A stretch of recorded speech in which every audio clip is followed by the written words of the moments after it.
عشت ببغداد 30 سنة. هسه ما يعجبني أروح لبغداد بسبب الازدحامات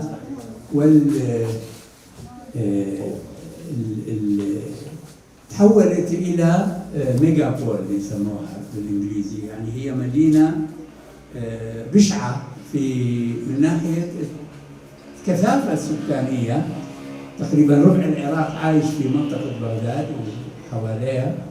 فما تقدر أنت تتصرف في مدينة. لكن كركوك حجمها طبيعي، لا زالت حجمها طبيعي إن شاء الله، ما تصير ضخمة كثير. كركوك أيضا تعجبني لأسباب عديدة، منها التنوع الثقافي واللغوي. وأنا اختصاص من فرنسا علم الأجناس البشرية، فكركوك هي حقل دراسة للمكونات المتنوعة. ستكون بمساندة الدكتور، وهو أيضا من الأسماء المهمة التي موضوع ضمن هذا المشروع للدراسات النقدية بأساتذة مهمين لكي نعبر عن حقيقة كركوك التي نحاول أن نرفع من مستواها الثقافي والأدبي بعد هذه الويلات الأخيرة التي عاصرناها. لكننا ما زلنا حقيقة، ما زالت كركوك تحافظ على هويتها الإنسانية كما ذكر الدكتور، إننا نحافظ على هويتها الإنسانية وما كنا متآخين، وموجودة في هذه القاعة نوع من التآلف والأخوة. قصرت مردوثة أمنت كركوك مزيخ بيوم تقليونوثة أصوريتا سورييتا بقدرانة خيادة صبر وسايومة كركوك تبن طايلة أمو شوي خمشاشني ومقرولة دشنة إيقارة المطرن ودكتور ماريو سبتوما أو إيرايا تخبركية كركوك وسليمانية الأيتن كلديتا أخ إيقارة بالخانة مردوثنايا ويودعايا وناشايا بيش لمريزة أهازوياخا بيد محمد خضر الحمداني ريشانة قيادة صبرة وكثاوة كركوك ومقرولة ومعبرة بتخادوثة وإيقارة بعدانة يولي دشنة إيقارة المريو سبتوما وسنقتل المدخورة دمريو سبتوما إلي مارد بساسة دمغلتة فكر المسيحي أو رنيا مشيخايا دمغزيلة القاروي عراقاي رنيا ومتخمنيات دمشيخاي وأب خداقها خيتا سنقتل المدخورة دمريو سبتوما إيوا بخنا كلية تباول بيلاسوبوثا ويلبان آلا هوثا وتيلي من بغدة الكركوك بيمانوثة اتكركوك إلى غدادوكثا اتكي خوش الكلي كوياني عراقاي بغدا أرخا شينيتا أخني إديو هولن بقصرة مردوتا أخا جو كركوك قم تشيديلي طد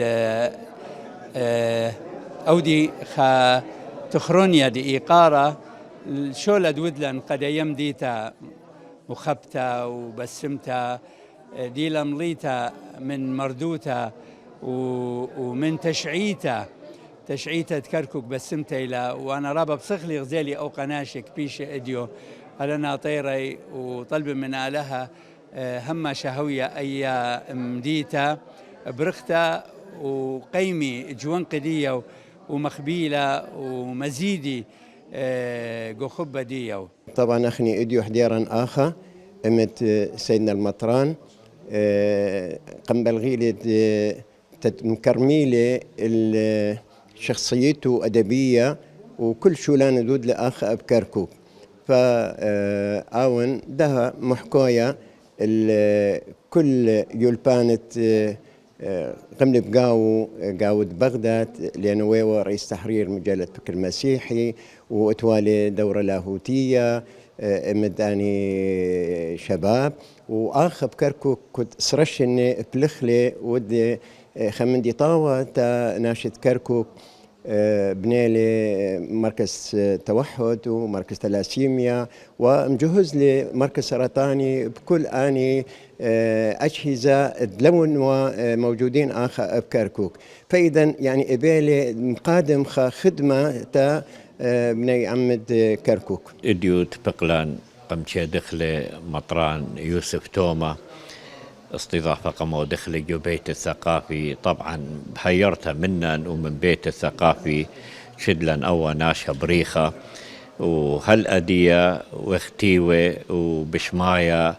الكل همزميات والكل من ديانة ديلها قويا مو ديل خزية ومن تجارب ديو بياوي لقالا وأخني إتلن إيقارة وخبة بتبقتا بوا ناشا وأي ليلة جاي قامتا أي جاي طلالة ين أربا أخني بتباقي خبوا ناشا ورابا جاهدة تفقلن بيو جو أمرا رابا هيرون قشتاوي وكل ناشي وخاصة إن مسكينة وإن إتلن مراني فأوا ناشا بريخة أخني خدية وخديو بتبقتن بيو.